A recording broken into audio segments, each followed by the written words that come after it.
Seterusnya kita sudah baca dah sebenarnya sebelum pada ni. Tengok semula. Imam Muslim dengan sanadnya meriwayatkan dalam setengah-setengah kitab tu dia ada tajuk sini. Dalam asalnya tak ada tajuk. Tajuk besar gitu je. Babu Jahannam a'adzanallahu minha tu ya. Tapi dalam setengah-setengah kitab dia ada tajuk sini, tajuk kecil. Bunyinya babun nar yadkhuluhal jabbarun wal jannah yadkhuluhal du'afa. Bab neraka dimasuki oleh orang-orang yang berkuasa, yang menggunakan kuasanya dengan sewenang-wenang, atau orang pemerintah yang zalim. Wal jannah, dan syurga dimasuki oleh orang-orang yang lemah. Itu tajuk. Imam Muslim dengan sanadnya meriwayatkan daripada Abi Hurairah, katanya Rasulullah sallallahu alaihi wasallam bersabda, neraka dan syurga bertengkar.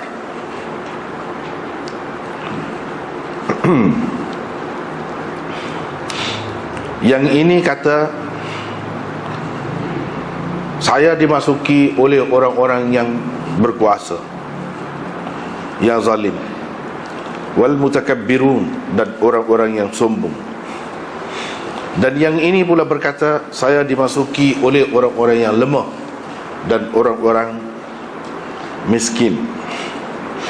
Maka Allah Azza wa Jalla berkata kepada yang ini, anti, engkau adalah azabku, aku azabkan denganmu sesiapa yang aku kehendaki. Wa rubbama qal, kadang-kadang perawi berkata usibu biki, bukan u'adzibu biki, tapi dia guna perkataan usibu biki. Jadi aku timpakan azabku denganmu kepada sesiapa yang aku kehendaki. Dan dia berkata kepada yang ini pula, engkau adalah rahmatku, aku rahmati denganmu sesiapa yang aku kehendaki. Walikulli wahidatin minkuma mil'uha, bagaimanapun masing-masing daripada kamu berdua akan mendapat bahagiannya sepenuhnya, akan mendapat sepenuhnya.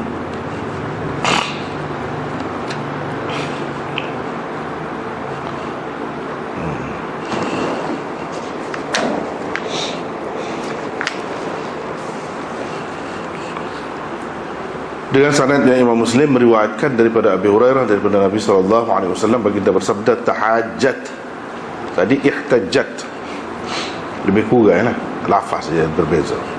Yang ni neraka dan syurga berbalas hujah. Kata neraka, uthirtu bil mutakabbirin wal mutajabbirin, aku diberi kelebihan. Itu mana uthirtu, dilebihkan aku, diberi keistimewaan kepadaku. Itu maksud uthirtu, diberi kelebihan kepadaku dengan orang-orang yang sombong, yang ini masuk ke dalam aku. Wal mutajabbirin, dan orang-orang yang zalim. Surga pula kata, kenapa saya tidak dimasuki kecuali oleh orang-orang yang lemah, orang-orang yang saqat. Saqat ini gugur, tidak berkedudukan. Wa ajazuhum, dan orang-orang yang lemah. Kenapa begitu? Faqala Allahu lil jannah, maka Allah berkata kepada syurga, engkau adalah rahmatku, aku rahmati denganmu sesiapa yang aku kehendaki dari kalangan hamba-hambaku. Dan dia berkata kepada neraka, engkau adalah azabku, aku azabkan denganmu sesiapa yang aku kehendaki dari kalangan hamba-hambaku. Masing-masing daripada kamu akan mendapat sepenuhnya. Adapun neraka, ia tidak akan penuh ia tidak penuh, tidak akan penuh, maka dia letakkan, maka Allah meletakkan qadamnya atasnya, atas neraka, ataupun dalam neraka. Ala dengan makna fi, letakkan qadamnya di dalam neraka tu. Fataqulu qat qat, barulah neraka tu kata cukup, cukup, sudah, sudah, padan dah, padan dah. Fahunalika tamtali'u, barulah penuh pada ketika itu. Wa yuzwa ba'daha ila ba'din, dan sebahagiannya digabungkan kepada sebahagian yang lain. Hak seterusnya tu kan lebih kurang aja, maksudnya cuma lafaz dia tu berbeza. Lafaz dia tu berbeza. Sana sini adalah hak tak serupa sikit sebanyak, tetapi kandungan dia pada dasarnya serupa, sama saja.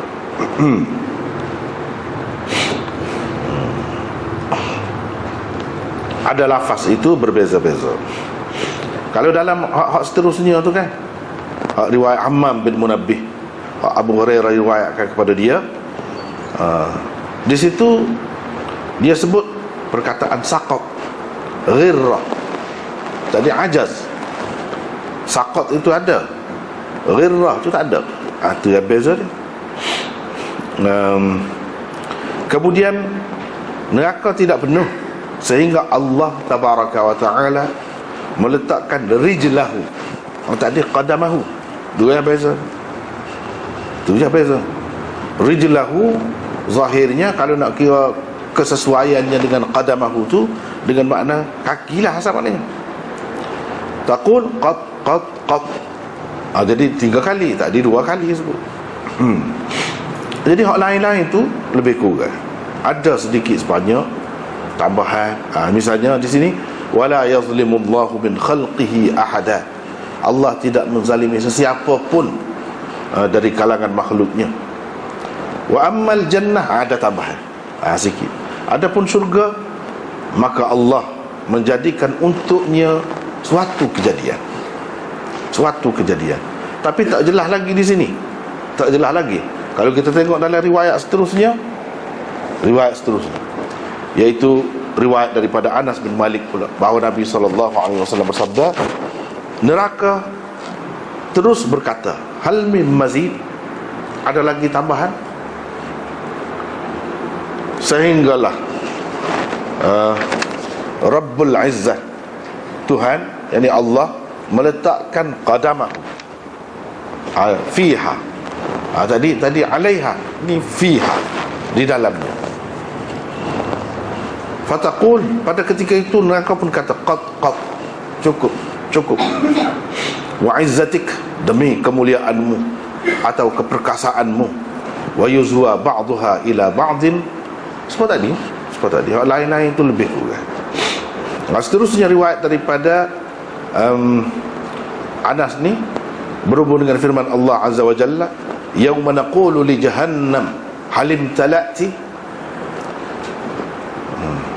pada hari kami berkata kepada neraka Jahannam, halim talati, penuh dahkah? Kamu penuh dahkah? Wa taqulu hal mim mazid, neraka pula menjawab, tanya, ada lagi kah?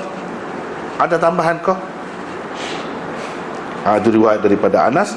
Dia kata neraka akan dicampur, akan terus dicampurkan penghuninya ke dalamnya. Wa taqul, dia pula duduk kata, hal mim mazid, ada lagi?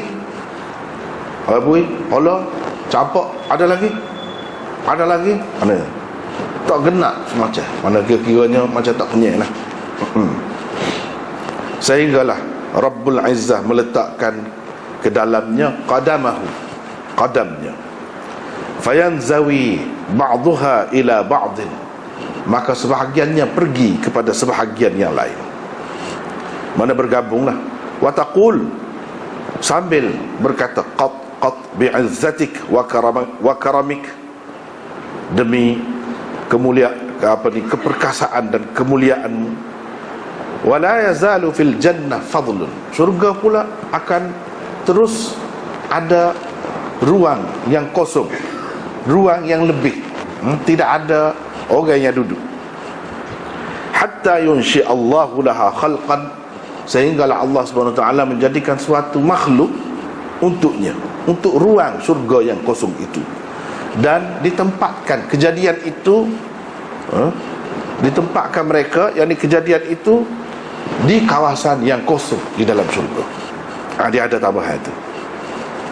Seterusnya riwayat daripada Anas, katanya akan terus ada sebanyak mana yang dikehendaki Allah ruang yang kosong di dalam syurga itu. Kemudian Allah Ta'ala menjadikan untuknya suatu kejadian yang dikehendakinya. Dia tidak sebut kejadian apa. Jadi dengan itulah jadi syurga tu jadi penuh. Habis itu. Kita tengok dulu. Jadi ni bab neraka. Neraka.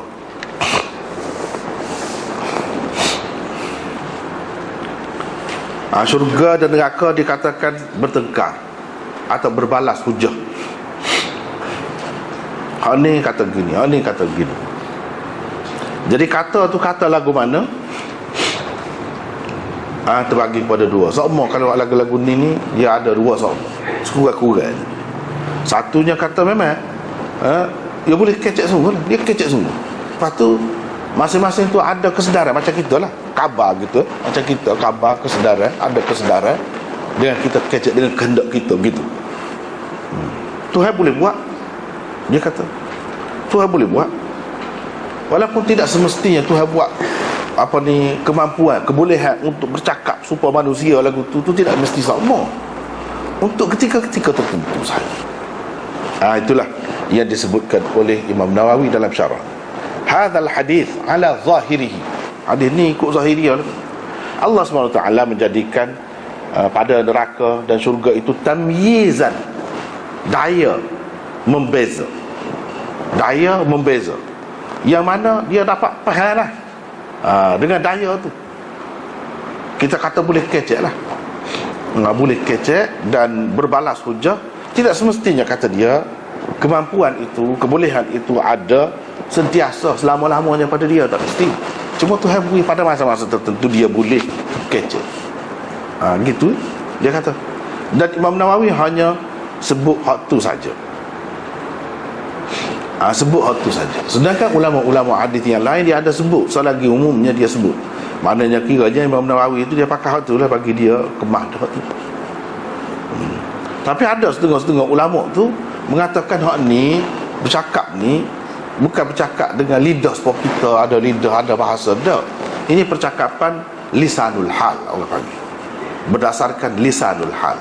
Jadi kalau kata berbalas hujah, bertengkar, itu diguna secara majaz, bukan alal haqiqah, bukan mengikut hakikat dia.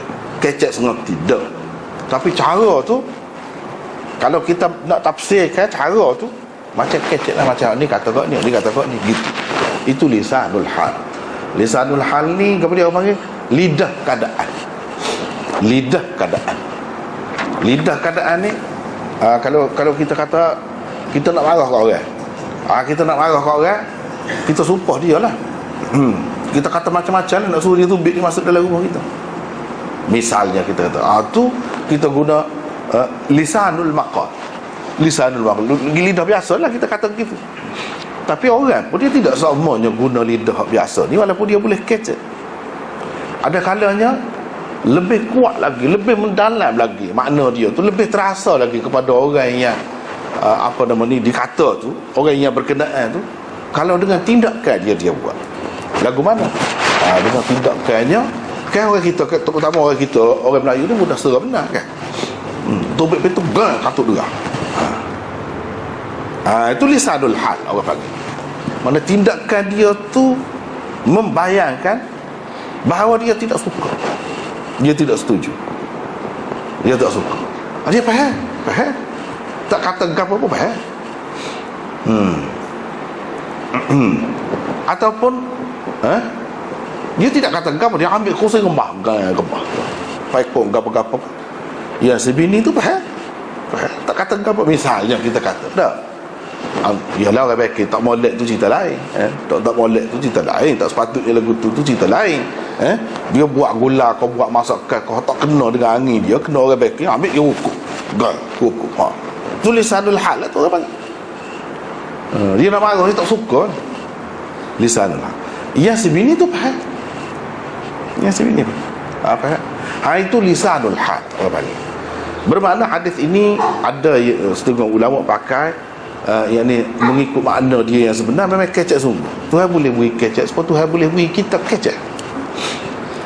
Hak manusia ni memanglah hak maklumnya sehingga kita kepelekan kalau orang dia tak boleh kecek. Tapi ada juga orang tak boleh kecek. Bisu dia boleh buat. Apa bezanya kita dengan benda lain?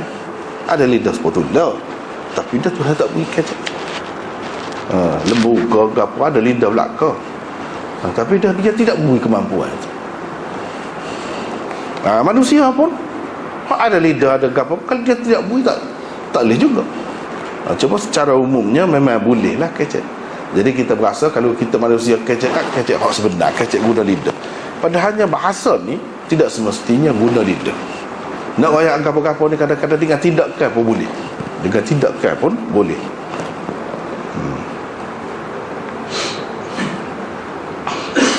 Jadi neraka kata, tidaklah pula kata neraka ni dia boleh kecek. Jadi dia ada perasaan sedih, kasihan kau tak ada tu suku. Tidak gitu. Jadi dia bahkan dia berasa dia lebih. Dia berasa dia lebih. Dengan sebab masuk orang-orang lagu ni kan. Tapi itu sebagai sindiran juga. Dia bukan lebih-lebih tu, lebih ala kemolat, tak, sebagai sindiran tu. Macam perli kepada orang-orang lagu ni. Bolehlah dia mau nilai sangat, seru sangat. Ada lebih sangat buat zalim, orang takut belaka. Mari sini. Bisa jadi buat gitu kan? Kita suka benda orang lagu ni, kata dia. Lebih ni lah, lebih kita baru tengok, baru nampak kelebihan kita. Tu kan kalau kata lagu tu, faham tu. Jadi begitulah juga hak ni pun. Orang-orang yang sombong, tempat dia nya dalam neraka. Tempat dia dalam neraka. Orang-orang yang zalim, tempat dia dalam neraka juga. Jadi hak lebih tu mana dari segi asal dia dalam dunia lah, orang pandai lebih, orang takut, orang gapo. Bila dia akhirat besok masuk dalam neraka, bertemulah. Bertemulah. Dia barulah tahu setara mana nak jadi moyok, orang kata nak jadi kongor setara mana. Barulah nampak. Dalam dunia ni kadang-kadang tak pernah kita nampak dia tu sedih kau, moyok kau, tak laju. Saya rasa temulah. Jadi mana perbuatan ini dengan sendirinya bila dikatakan neraka ni, mana tak molek lah. Sifat tak molek. Sifat Tuhan tidak suka. Sifat Tuhan tidak suka. Kalau kata lebih, kalau kata orang takut ke apa pun, dunia lah, hak sementara.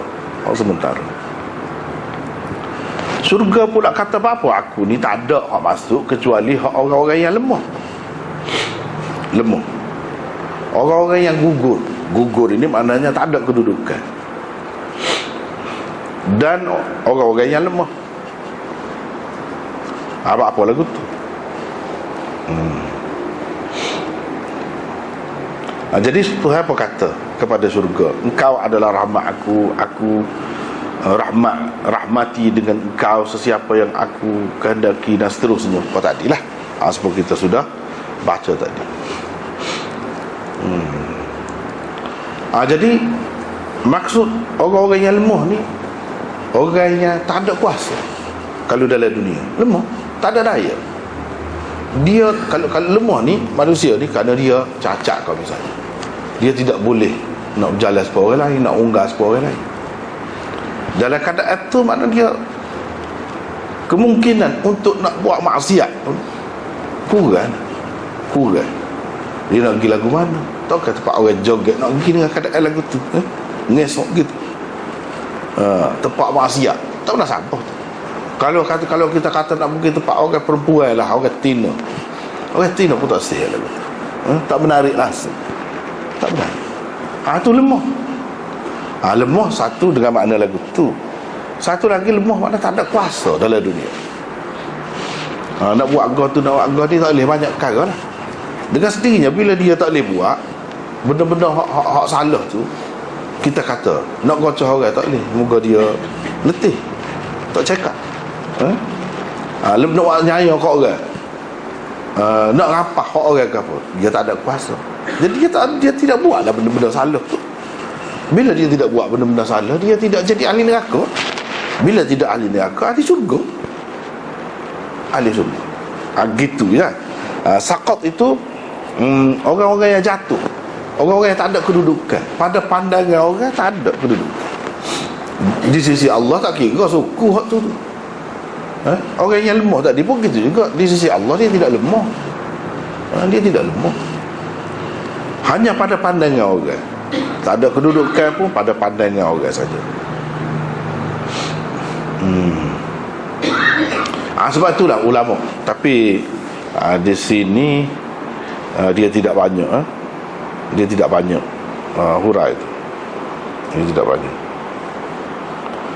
Cuma dalam kitab-kitab lain dia ada sebut, iaitu orang-orang yang lemah, orang-orang yang dipandang hina oleh masyarakat.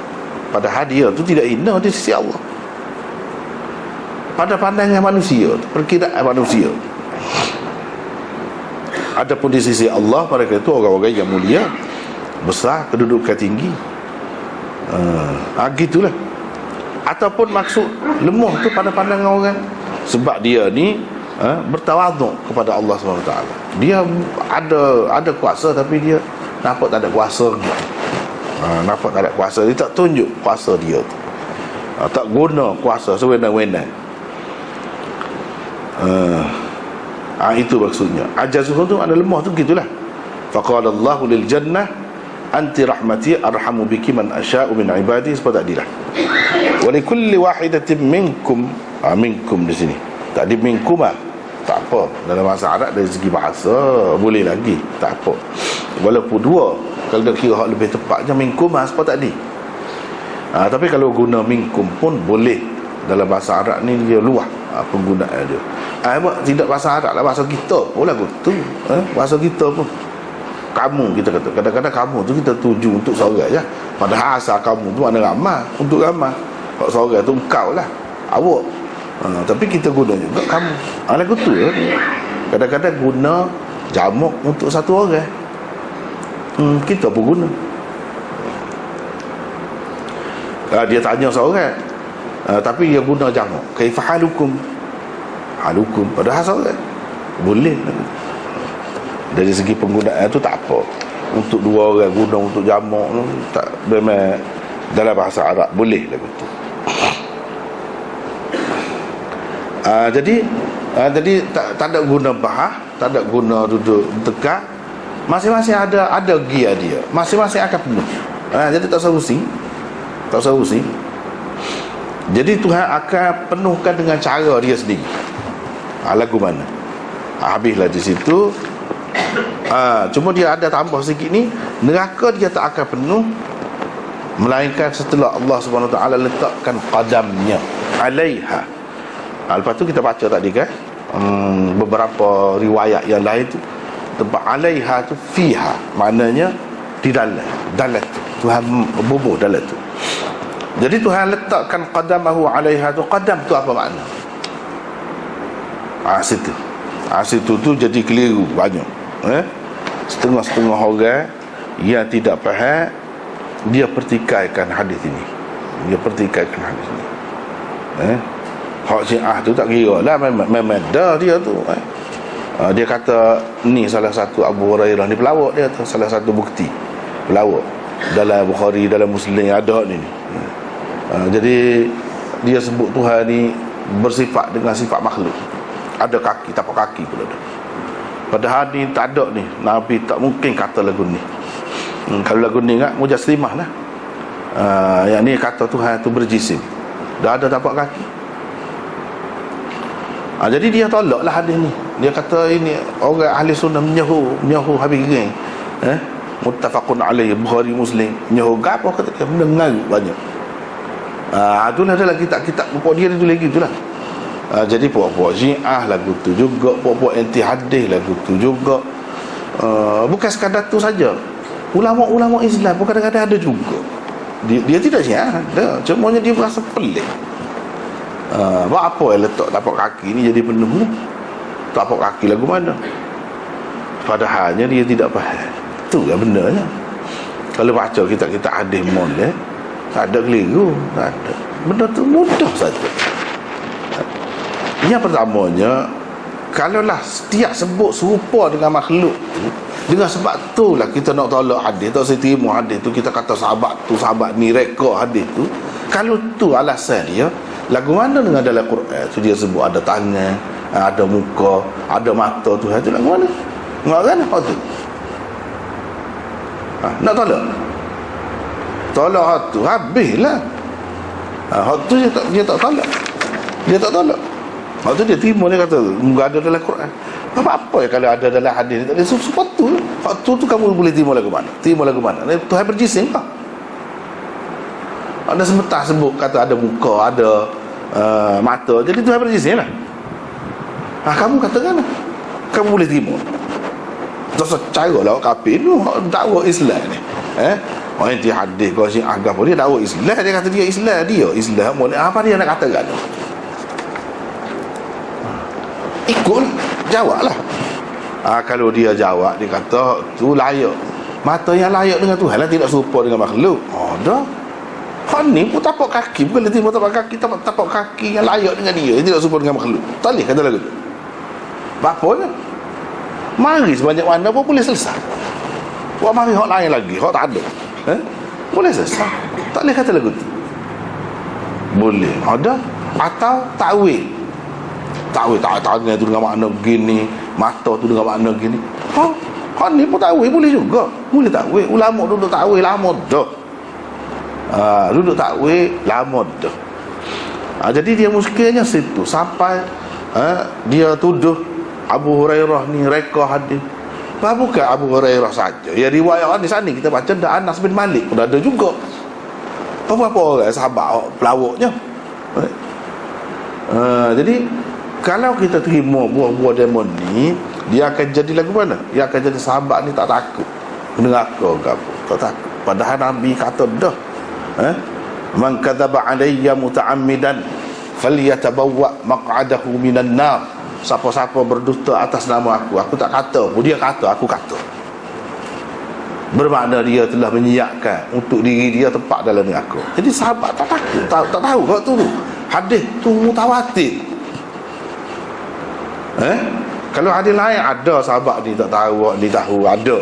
Hak tu boleh kata tahu belaka. Kalau ulama-ulama hadis kata contoh hadis mutawatir kan? Mutawatir lafaz dia. Bukan makna. Itu dia sebut tu sama. Sama setara tu. Maknanya kiranya sahabat tahu belaka. Dia tak takut. Dia akan jadi gitulah. Dia akan jadi gitu. Kalau sahabat ni boleh reka atas nama Nabi, buat hadis ni, orang boleh fikir, boleh jadi buat dia reka Quran, boleh jadi juga Quran ada ni takut buat dia yang pakai. Dia pergi situ pula. Dia bukan sekat hadis saja. Dan kalau berani tak takut neraka, dia boleh pergi situ. Tapi buat dia tak fikir sampai situ. Hak anti hadis, hak Syiah agama tu memang bahasa dia dah kita faham dah hak tu. Hak ahli sunnah ni sendiri ni kadang-kadang dia pun jadi terikut-ikut rentak demo tu juga. Terikut-ikut rentak demo tu. Banyaklah dia pertikaikan.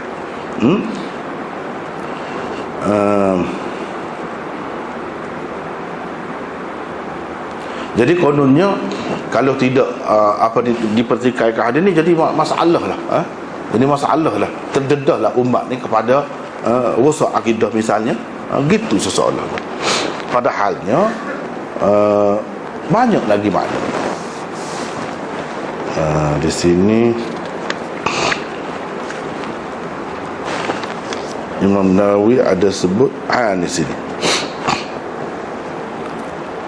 Dalam syarah dia, dalam riwayat selepas ni dia kata neraka terus duduk kata hal mim mazid, ada lagi, sehingga Tuhan letak Tuhan Rabbul Izzah tabaraka wa ta'ala letak qadamah, fataqulu qad. Dalam riwayat yang pertama, fayadha'u qadamahu 'alaiha. Dia kata hadis ini adalah termasuk dalam hadis-hadis sifat yang masyhur. Mana hadis-hadis sifat Allah digambarkan macam sifat makhluk. Ini antara hadis-hadis itulah.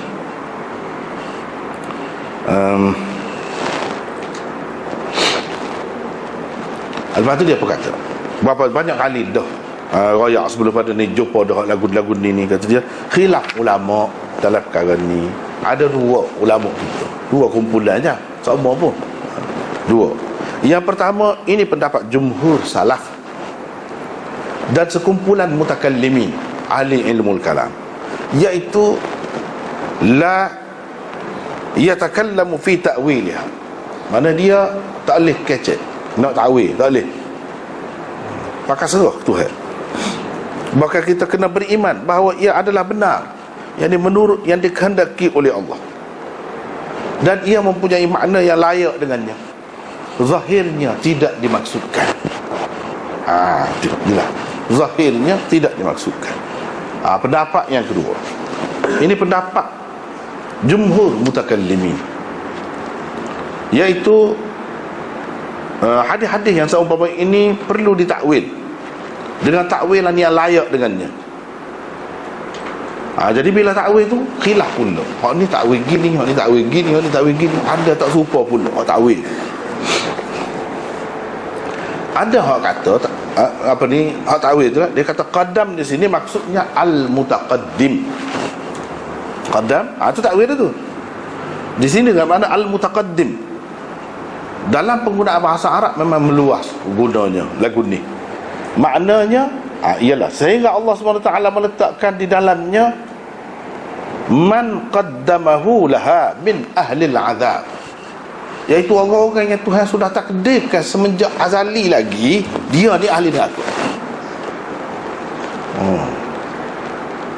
Gitu. Dah kau akhir masuk, Tuhan tahu dah kan siapa dia masuk dulu, siapa dia nombor berapa masuk. Sehingga hak Tuhan takdirkan nombor berapa, kau akhir sekali dia masuk tu habis. Jadi hak dia takdir ni lama dah, sebelum jadi syurga neraka gapo lagi Tuhan sudah takdir dah. Itu sah. Maziri dan Qadhi Iyad kata ini adalah takwilan Nadhr bin Shumail dan lain-lain, Ibnu al-Arabi gapo ni.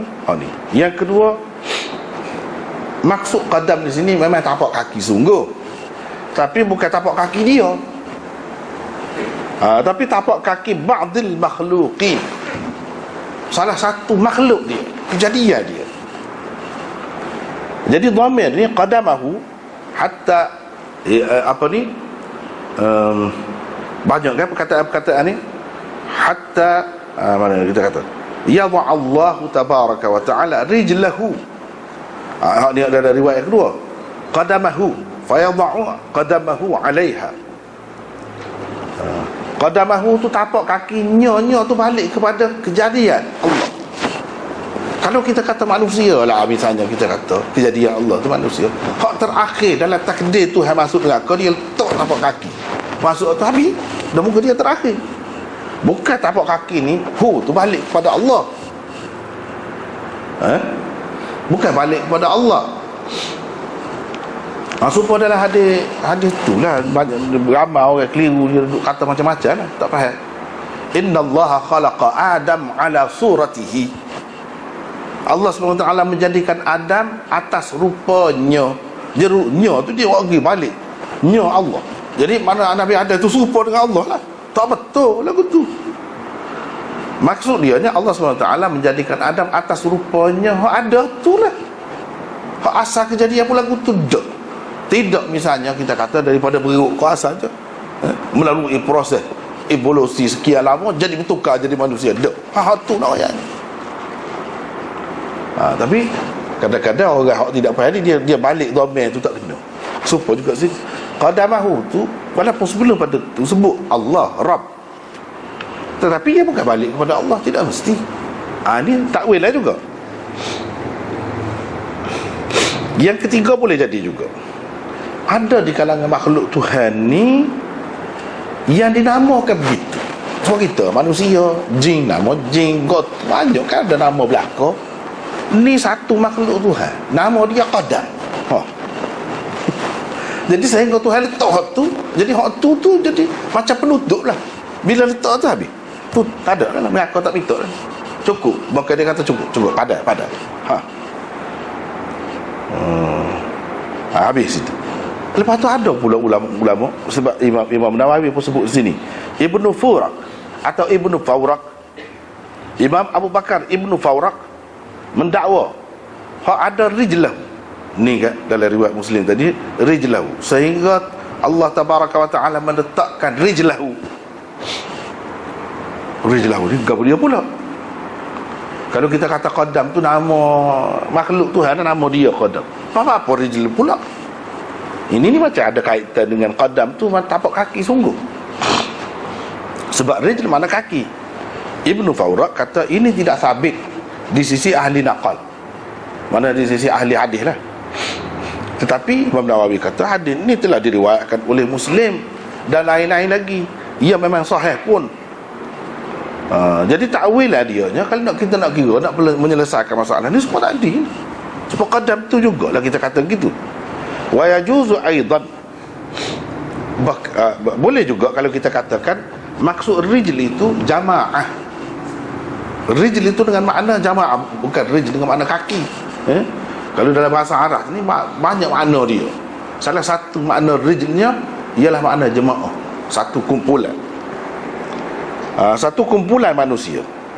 Sebab orang Arab dia, sebab kita lah, dia orang panggil kepada dia bahasa Melayu penjodoh bilangan. Penjodoh bilangan bahasa Melayu. Ni lebih bahasa Melayu, dalam bahasa lain tak apa ada. Penjodoh bilangan. Kepada dia kita kata sekumpulan kambing, sekumpulan orang. Lagi kita kata macam payung, sekaki payung, kita kata sekaki. Tidak sebatang payung, sebatang pen, batang dia guna. Sebiji peluru misalnya, butir kita kata, butir. Jadi dia ada hak di rijl ini pun, walaupun bahasa Arab ni bukan setiap perkataan ada guna begini, tapi ada juga setengah-setengah tu dia guna. Orang panggil penjodoh bilangan.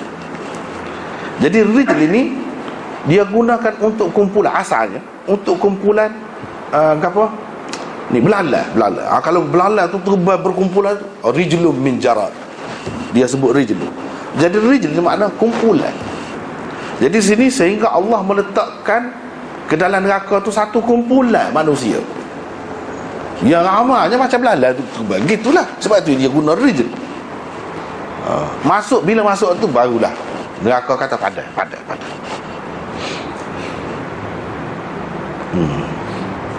Kama yuqal rijlun min jarad ay qit'atun minhu. Lepas tu Qadhi Iyad kata dalam banyak-banyak takwilan ni, takwil lah hak paling sesuai, paling benar sahabat kata dia. Dia pilih lah, iaitu rijl ka atau qadam ka, ini dikatakan untuk satu kumpulan orang yang memang ahli neraka, berhak masuk neraka dan diciptakan untuk neraka. Lepas tu dia berkata, sebab apa yang mereka ditakwil? Yang takwil ni daripada makna hak zahir dia, sebab dalil qat'i sudah ada, akli, yang menunjukkan mustahil Tuhan tu mempunyai anggota seperti manusia atau seperti makhluknya yang lain. Sebab ada tu dia bila jumpa dengan hadis-hadis lagu ni, ayat lagu ni, dia takwil. Dia takwil. Dalam Quran ada sebut, kalau nak kira qadam tu tidak semesti bila sebut qadam tu kalau kita nak berkerah, kalau dia kata berkerah lah, dia kata qadam tapak kaki, tak boleh lagu tu. Dia kata rijl mana kaki, tak kena. Dia kena kira bahasa tu. Dalam Quran ada sebut wa basyiril ladzina amanu anna lahum qadama sidqin 'inda rabbihim. Gapo dia apa? Tapak kaki kau situ? Tidak, tapi qadam juga guna. Sebab itulah ulama-ulama cuba takwil ni, dia kata sebab ada guna dalam Quran qadama sidqin tu apa makna? Mana ketetapan semenjak azali lagi. bahawa mereka ni akan mendapat kedudukan yang istimewa di sisi Tuhan, iaitu orang-orang yang beriman. Tetap lagu tu dah. Jadi qadaman ni maknanya ketetapan. Ketetapan. Jadi banyaklah.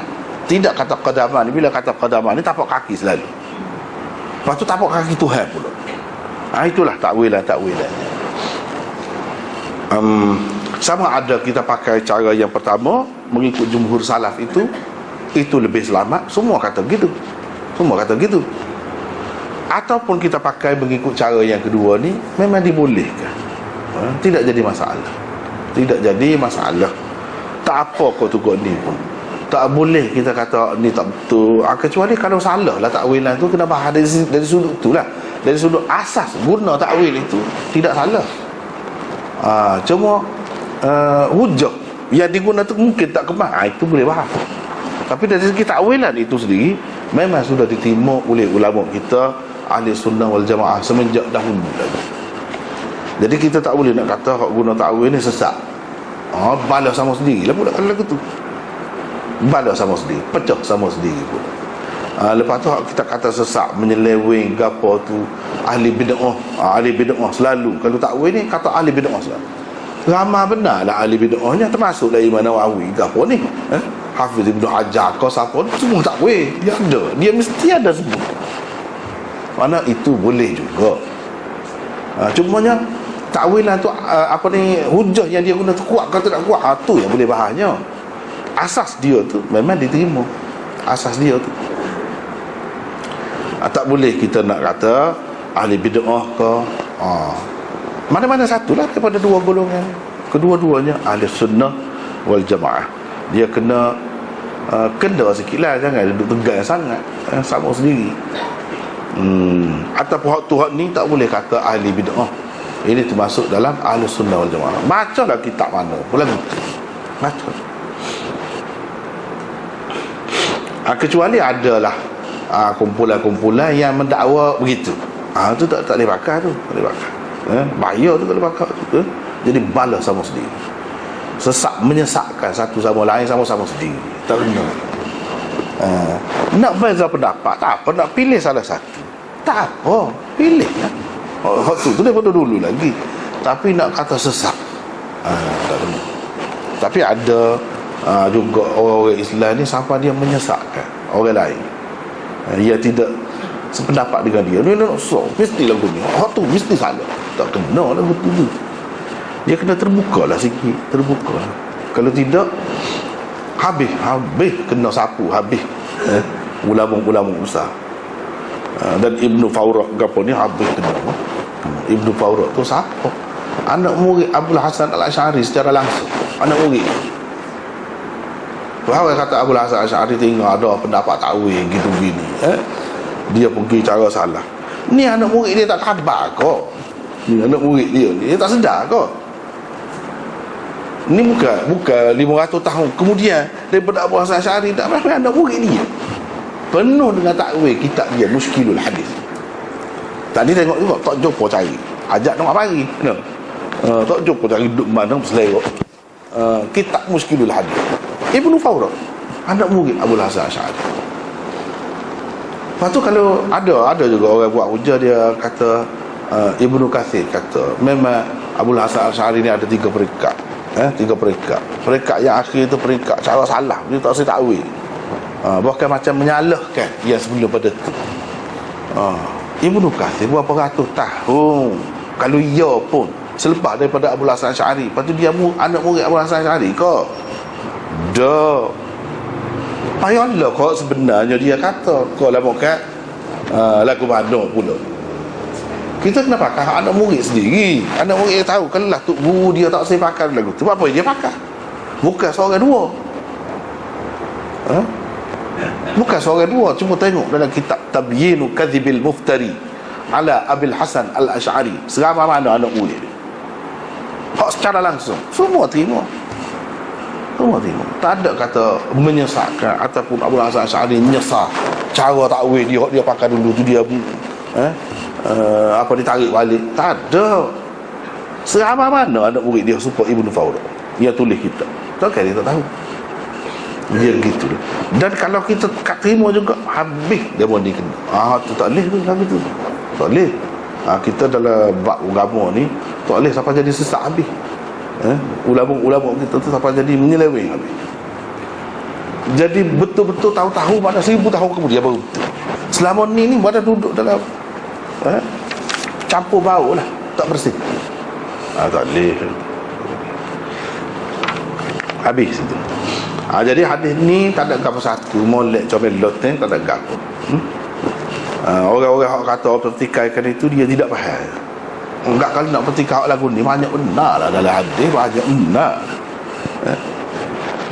Ibnu Fawrak tulis khusus hadis-hadis hak lagu ni, hak muskil. Dia faham tu. Dia faham.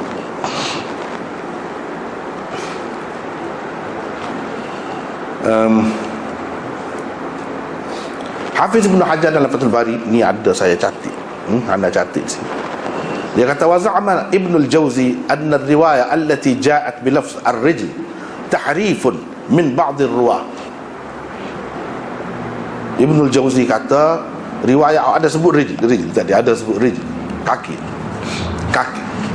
lah kita kata. Kalau nak faham dengan makna kaki, padahal sebut dah banyak makna dia tu. Ini adalah tahrif oleh salah seorang perawi. Salah seorang perawi, sebab dia ingat, dia fikir hak dalam riwayat kebanyakan qadam tu dengan makna tapak kaki. Jadi dia riwayat bil makna hak ni. Dia pun sebut rijl, hak sebenarnya qadam. Jadi oleh kerana dia ingat qadam dengan rijl hak tu lah, dia tukar tu. Fa akhta'a, bila dia tukar tu riwayat bil makna lah orang panggil. Jadi dia tersalah. Lepas tu Ibnul Jauzi kata wa yahtamilu an yakuna al-murad bir-rijl. Boleh jadi juga kalau kita nak pakai juga, kalau kita, Ibnul Jauzi pun dia buat andaian ni, kata tak boleh, mungkin gini. Tapi kalau kita nak terima jugalah, andai kata riwayat ini mahfuzah, memang terpelihara, tidak ada tokok tambah ataupun baiki bid'ah daripada mana-mana perawi, mahfuzah, kalau kita pakai dia ni terpelihara, maka dia dengan makna jamaah. Rijl itu bukan dengan makna kaki, tapi dengan makna jamaah. Seperti mana orang Arab kata rijlun min jarat. Rijlun min jarat maknanya sekumpulan belalang. Fat taqdir, jadi takdirnya yad'u fiha jama'atan. Jadi neraka tu tak akan penuh sehingga Allah SWT meletakkan ke dalamnya satu kumpulan. Rijl itu satu kumpulan. Lepas tu apa yang Allah SWT sandarkan kepada dia? Kumpulannya, tu balik kepada dia, dhamir tu, ganti nama tu balik kepada Allah, sehingga Allah meletakkan dalamnya kumpulannya. Ini kumpulan Allah, macam istimewa sangat ahli neraka, istimewa gah dia. Mungkin muskil gitu. Jadi wa adhafahum ilaih idhafat ikhtisas, bukan nak rayak kelebihan ke idhafat tashrif, nak memuliakan di sini. Ni nak rayak ni idhafat ikhtisas, yang memberi makna ikhtisas, yang memberi makna hak ni kejadian Tuhan khusus lah, bukan orang lain buat. Dia, hak dia lah. Sebab kita ni hak dia, binatang ke apa, hak dia belaka. Apa salahnya kalau satu lagi kumpulan makhluk dia buat tu, dia nak kata hak dia. Tapi kumpulan tu bila masuk dalam neraka, selesai. Neraka pun kata padan. Itu komen Ibnul Jauzi yang dinukilkan oleh Hafiz Ibn Hajar. Mana lebih kurang dengan Ibnu Fawrak juga. Dia pertikaikan lafaz itu. Dia pertikaikan lafaz itu. Tapi dia tidak tolak, dia tidak kata ketepikan langsung semua sekali, dia terima juga. Bagi Imam Nawawi dan ulama-ulama lain, benda ni ada dalam Muslim ke apa, jadi sahih. Tak ada perlu dipertikaikan ke apa. Kalau kita pakai dengan makna hak asas sekalipun, ambillah makna tapak kaki ke, ambillah dengan makna kaki pun, tapi yang layak dengan dia. Ia menggambarkan satu sifat Allah, satu sifat Allah. Yang begitu. Ada juga yang kata ini guna bahasa kiasan, ini bahasa kiasan. Bahasa kiasan ni lagu mana? Kalau kita kata Awak nak suruh mampu, ular jirit kepala dia, jirit letak kaki itu jirit. Habislah cerita dia, riwayat dia. Kalau orang isap rokok, misalnya contohnya dia perempuan putih gitu, tak mampu, dia jirit kaki dia kan, jirit, gitu. Nak suruh mampu lah. Mana nak cerita habis dah, habis dah. Ada juga orang kata gitu, macam-macam lah, tak boleh. Tapi bukanlah Tuhan letak tapak kaki nak ayatnya. Perbuatan Allah SWT itu seperti orang yang nak menamatkan riwayat sesuatu. Dia buat lagu mana? Mana? Jirit lah. Gitu. Ada juga orang kata gitu. Tak apalah, ke mana-mana pun kalau kita kata hak sebenar tapak kaki yang layak dengannya. Seperti mana kita kata tangan yang layak dengannya, yang tidak menyerupai sekalian makhluk, sudah. Boleh juga lagu tu. Cuma yang jadi ulama-ulama dulu takwil ni apa? Kalau berhadapan dengan orang kafir, dia akan kata royak serupa belaka, ada mata, ada tangan, lepas tu takwil. Lepas tu kata ada mata, tapi mata tak serupa dengan makhluk. Ada goni, tapi hak tak serupa dengan makhluk. Ada god, payah. Dia jadi macam mempermain-mainkan pula. Tapi kalau kita royak ke dia takwil dengan dari segi penggunaan bahasa Arab, dia pun reti juga bahasa Arab. Ya Allah juga kata dia. Sebab dalam Quran ni banyak guna bahasa majaz ke apa ni, banyak benar. Jadi dia boleh terima. Tujuannya nak suruh orang tu jadi tidak bahas panjang, tidak bersoal jawab banyak. Dari segi kita sendiri nak pegang tu, tak payah bahas lagu tu, tak payah takwil, tak apa. Yang layak dengan Allah SWT, sudah selesai lah. Tapi kepada orang yang membantah, dia tidak begitu. Jadi ulama-ulama ni dulu dia menghadapi orang lagu ni, tu ya dia pergi takwil, dia takwil. Tidak, dia mau guna juga gitu. Gitu.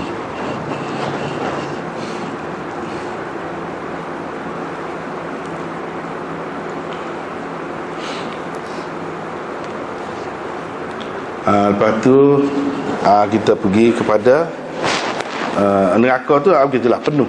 Dia pun kata qab. Lepas tu kak, dia hak mana menjalar tu, api tu pergi luar, dia balik mari setepak. Gitu. Itu maksudnya yuzwa ba'duha ila ba'd. Sehingga sebahagiannya dikumpulkan kepada sebahagian yang lain.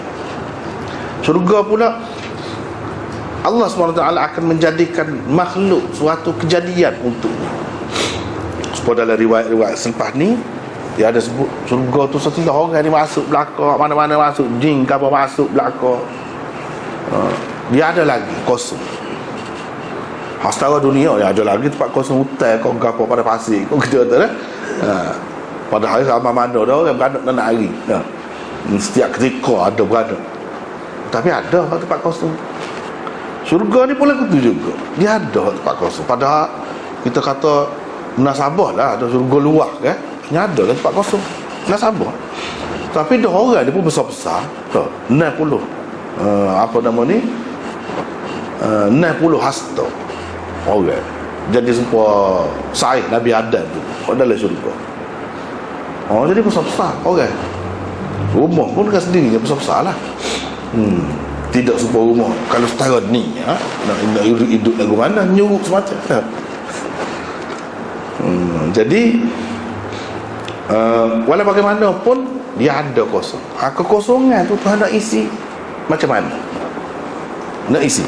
Bukan makna apabila isi waktu tu jadi bersosok-sosok, jadi berebut tempat. Tak ada, tidak lagu tu. Tidak berasa kekosongan. Sebab kita lah dalam dunia ni, kalau kita jalan nak pergi Kuala Lumpur padan dah, tempat tak ada rumah orang tu takutkan dah, masa sepi kan. Dan tempat tu kosong daripada orang. Macam mana perasaan kita? Berasa tak suka kan, kalinya mampu kereta sini lagu mana dah, tengah malam buta. Di perasaan tu. Jadi hak ni nak menggambarkan bila penuh tu jadi rasa lega sungguh lah, rasa lega sungguh tu je nak gambarkan. Bukan makna kalau penuh tu jadi sesak pula, duk berebut tempat pula, dah, dia tak timbul masalah tu. Tapi dia tidak sebut kejadian gapo. Kejadian gapo. Kalau orang gila gapo dia masuk syurga tu, faham dah waktu tu memanglah masuk syurga, kanak-kanak sama masuk syurga. Ni hak ni kejadian dia sebut. Bila dia buat tu jadi penuhlah syurga. Sebelum pada tu dirasakan kosong. Sebanyak mana dia tidak sebut. Sebanyak yang dikehendaki Allah lah, ruang kosong. Itu dalam hadis yang kita baca tadi.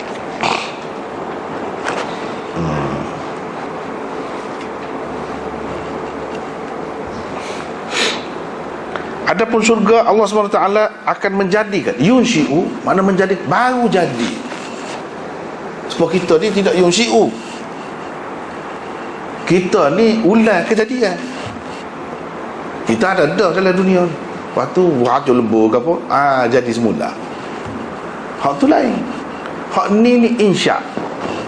Insya' ni mana sebelum pada tu tak ada. Lepas tu baru ada. Seperti bidadari misalnya.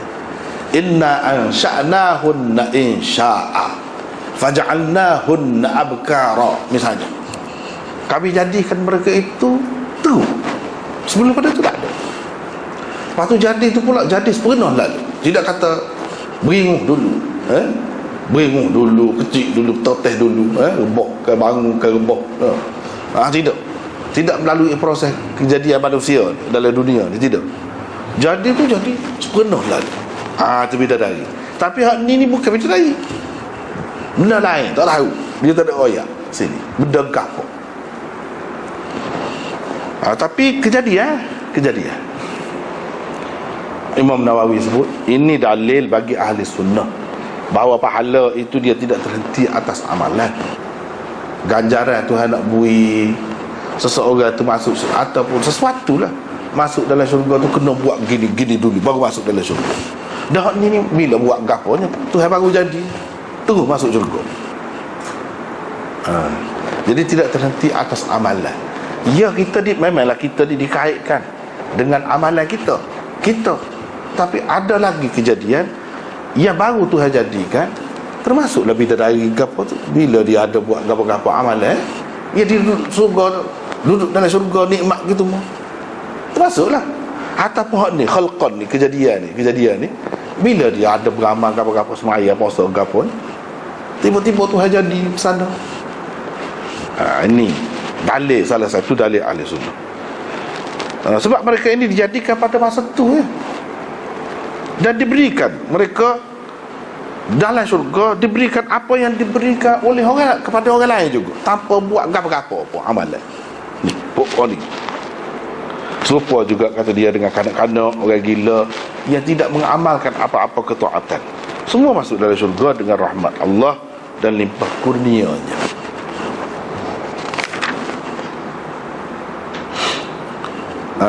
Dan hadis ini menunjukkan, kata dia, luahnya syurga tu.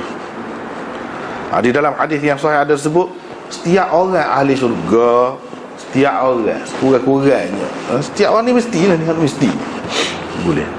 Kalau dah masuk syurga kan boleh ke apa dia? Sebesar dunia, mislad dunia, dan tambah 10 kali ganda dah. Jadi setara mana? Kita tak boleh nak bayar, tak boleh nak bayar lah. Dunia ni pun kita tak boleh dah. Jauh ke dunia, Kelantan pun tak boleh dah. Kelantan pun tidak milik kita. Lepas tu kalau katakanlah tuanku lah, raja lah, Kelantan ni hak dia, kalau boleh lepas dia nak harga dia banyak-banyak. Tak cakap nak ular rumah kalau banyak-banyak, nak harga dia. Kalau rumah banyak, penat nak pergi mari, tak ada gunanya. Tak boleh guna juga. Kalau katalah boleh, tak boleh guna juga. Untuk apa? Banyak rumah, luah tanah pun nak agak apa? Nak makan 2 pinggan tu ya, juga je. Nak pakai setara mana? Lebih kurang pun lain. Jadi tak ada guna tu sebenarnya. Berbeza dengan syurga. Kalau kata lagu ni super dunia, berbeza. Terutama kalau orang zaman dulu nak pergi satu tempat ke satu tempat tu pun satu masalah dah. Kepada orang lain ni ingin sikit kan, boleh pergi cepat kan, macam pergi kapal terbang. Pak kita kata, kalau kita kata dunia dah 10 kali ganda dunia, nak pergi lagu mana? Dia ada lah tu alat dia tu, pengangkutan dia tu jadi dekat. Dia jadi dekat. Tak payah beli tiket, duduk atas katil terbang. Dalam hadis dia ayat gitu, katil terbang. Tapi katil terbang pun cadar tidak cabut dah. Kalau tidak jadi kartun juga, lucu juga. Zaman perangi macam tak timbul, tak boleh nak fikir lagu tu dah surga. Tapi dia ya kata tu nak gimana cung sebentar. Selesa boleh tidur. Kemudian hak baki lagi tu tinggal untuk sesuatu kejadian ya Tuhan baru jadikan pada masa tu. Baru jadi, bukan pernah hidup dalam dunia kau buat amalan-amalan dah. Sebab neraka tak dilah. Bila masuk hak terakhir tu dia panggil qadam ke rijl ke, bila hak tu penuh. Hak ni pun bila dia masuk hak tu, hak baru dia buat tu penuh baru. Penuh tu bukan dengan makna sebab penuh dunia. Tidak. Cuma kalau kita nak gambarkan bolehlah spot takdir. Spot takdir berasa tidak kekosongan, tidak kesepian. Surga tu sendiri tak ada semua tu sifat-sifat tu. Tetapi dia disebut juga ada lagi kekosongan. Ada lagi kekosongan. Jadi hak ni diisi oleh kejadian Tuhan lah, hak Tuhan baru buat. Hak baru buat tu maksudnya supaya bidadari dan lain-lain lagi. Hak tak tahulah, hak ni dia tidak sebut bukan bidadari. Bidadari tu pun baru jadi juga. Insya'an selalu jadi, tidak kata melalui proses daripada bayi, kanak-kanak, remaja ke apa, dak. Tahu-tahu tu jadi molek selalu, sepenuh selalu. Jadi Allah Subhanahu Wa Taala boleh beri syurga kepada hak tak buat apa satu. Boleh. Lepas kita ni ada buat juga. Kalau Tuhan nak ganda-ganda, apa salahnya? Tak boleh. Memang patut dah lah. Kalau kita buat sikit pun Tuhan boleh ganda-ganda kan? Jadi banyak kita dapat hasil dalam syurga tu. Sebab kita ada buat juga ke mana-mana. Tapi yang kata bukan kerana amalan tu dari segi nak kira nilai lah, rega syurga dengan amalan ada, tak ada. Tak boleh lagi kalau nak kira nak beli dengan amalan kita bos maya 5 waktu sehari sepanjang umur pun tak padan. Tak padan. Sebab apa? Sebab kita tengok dalam dunia orang ada puas hati dah setara dunia ni pun kerja daripada pagi gelap pada pagi gelap, gapo gak boleh. Tak ada salah mana, tapi puas hati dah. Puas hati dah. Setara dunia ni orang boleh puas hati. Hak tu tak tahu. Tak tahu. Tak boleh nak wayah. Kemudian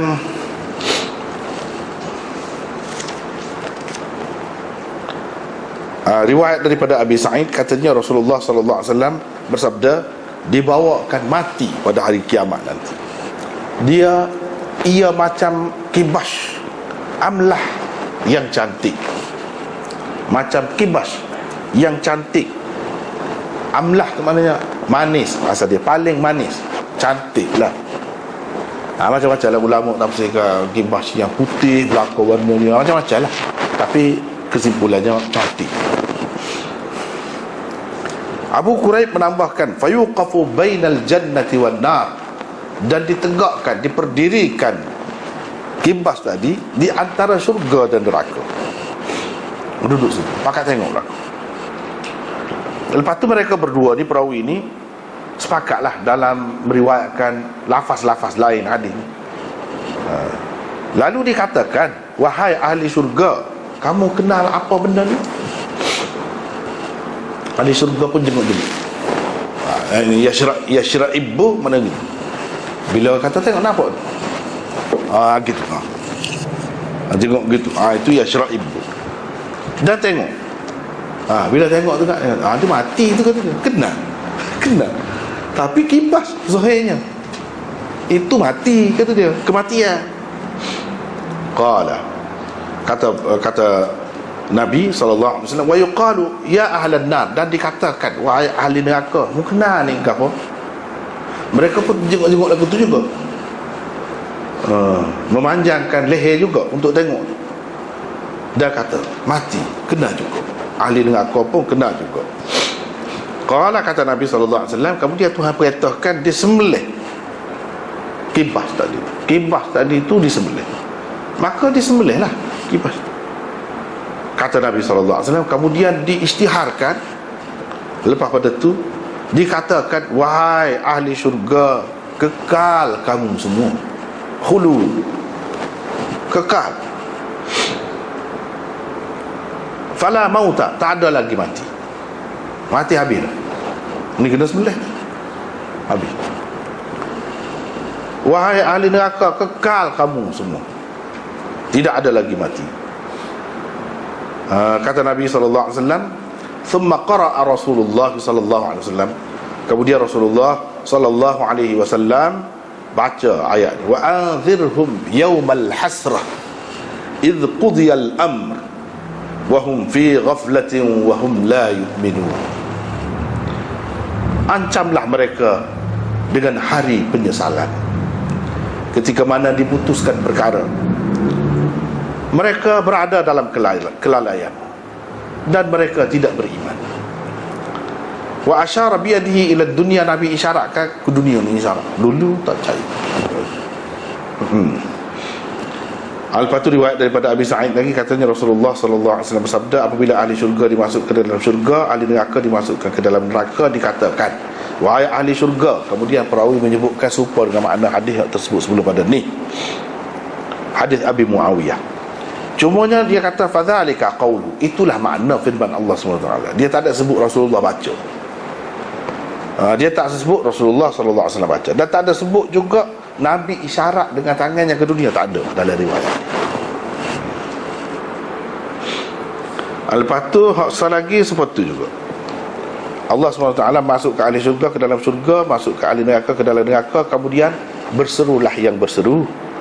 Dia kata, wahai ahli syurga, tidak ada lagi mati, wahai ahli neraka, tidak ada lagi mati, semua kekal dalam keadaannya, dalam keadaan masing-masing, kekal.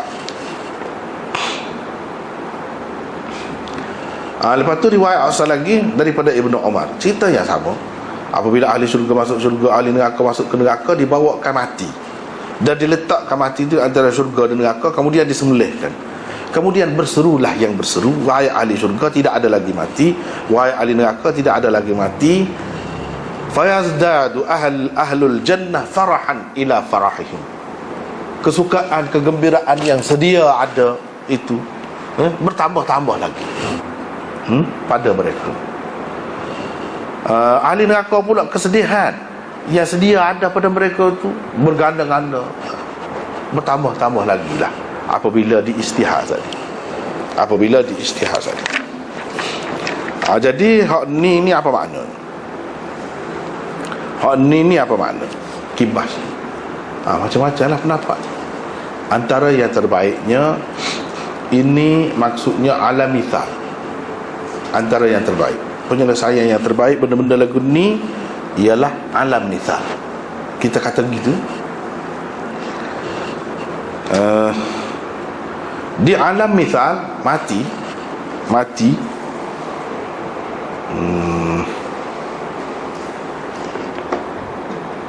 ni dia ada sebut. Maziri kata mati itu di sisi ahli sunnahnya Arab, bukan benda, sifat. Lawannya hidup, dia kata. Mu'tazilah kata bukan Arab, bukan sifat, dia kata. Bahkan mati itu mana tak ada hidup. Itu maknanya tak ada hidup, tu mati. Dia kata gitu. Ahli sunnah kata tak, mati itu sesuatu yang ada, tapi ada tu bukan benda, sifat. Pasal apa? Pasal Tuhan kata. Ni kita khalaqal mauta wal hayata, Allah SWT menjadikan mati dan hidup. Bila Tuhan menjadikan, dia ada sesuatu itu. Tak boleh kita nak kata tak ada sesuatu. Sebab Tuhan menjadikan, mesti ada dijadikan. Bila dijadikan, ada lah, tak kata ada. Tu dalil kitanya. Allah SWT menyabitkan mati itu, mengatakan mati itu sebagai makhluk dia. Jadi kita kata ada. Tapi ke mana-mana pun, sama ada Mu'tazilah ke ahli sunnah ke, tak ada kata yang mati itu adalah jisim, berjisim, berjirim, dalam rupa kibas kau. Bila orang nak mati, mari rupa kibas, mari tak ada lagu tu. Semua terima apa tu. Semua timur ahli sunnah kau Mu'tazilah kau kata begitu, tidak benar.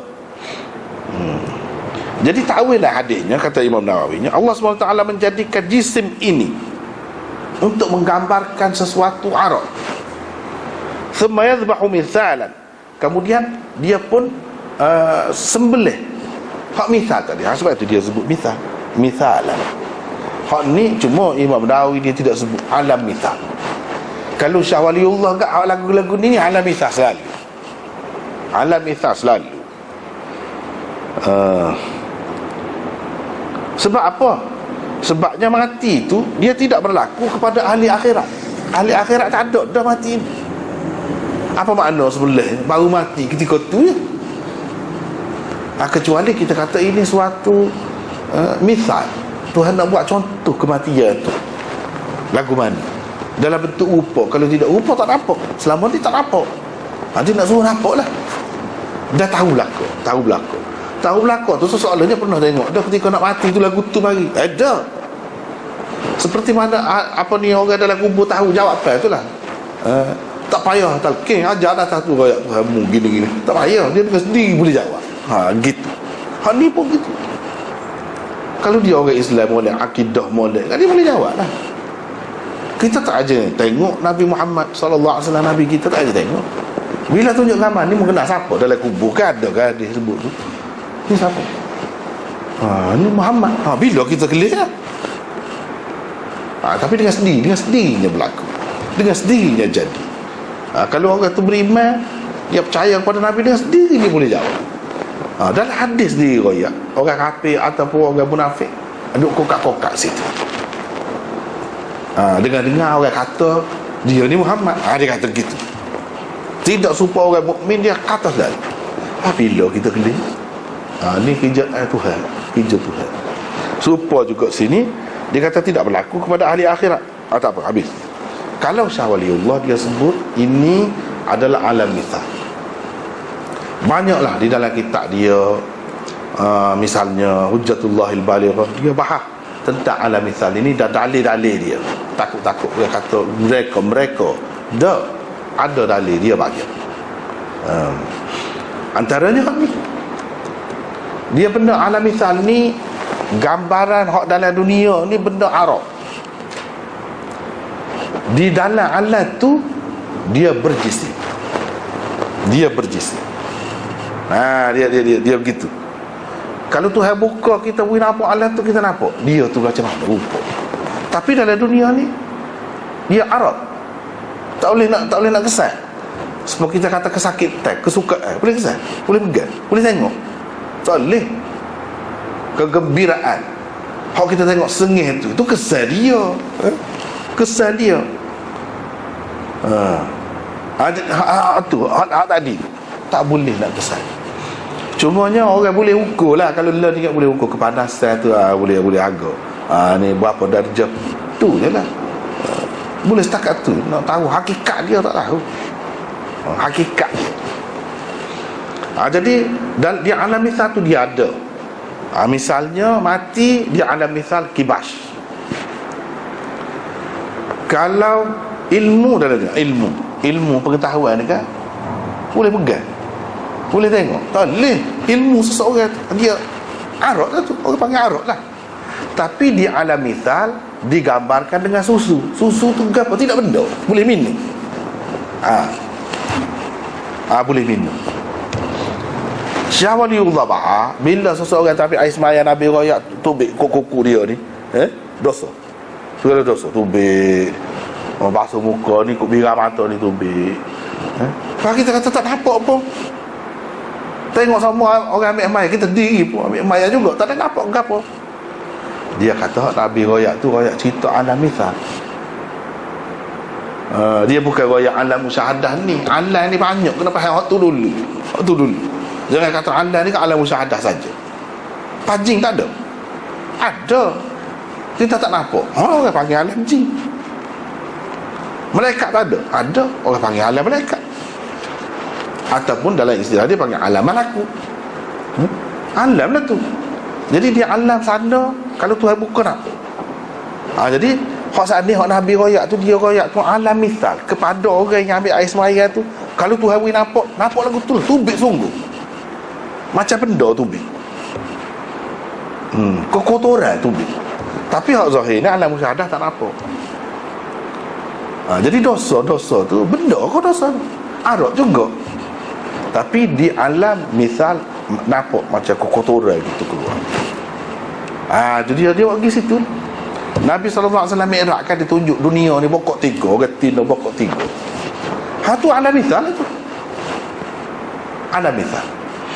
Kalau tidak macam mana? Kalau kita kata dia hidup lagu mana? Mati lama dah tu ada. Nabi Ibrahim jumpa.